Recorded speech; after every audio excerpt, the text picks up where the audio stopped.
ಸಂವಿಧಾನ ಜಾರಿಗೆ ಬಂದ ದಿನ ಸಂವಿಧಾನ ಶಿಲ್ಪಿ ಡಾಕ್ಟರ್ B.R. ಅಂಬೇಡ್ಕರ್ ಅವರು ಸಂವಿಧಾನ ಜಾರಿಗೆ ಬಂದ ಮೇಲೆ ಮೂಲಭೂತ ಹಕ್ಕುಗಳಾದ ಸಾಂಸ್ಕೃತಿಕ ಶಿಕ್ಷಣ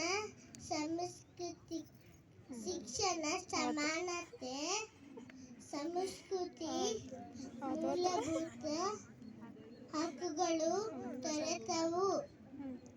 ನಾನು ಈ ದೇಶದ ಪ್ರಜೆಯಾಗಿದ್ದಕ್ಕೆ ತುಂಬಾ ಹೆಮ್ಮೆ ಪಡುತ್ತೇನೆ.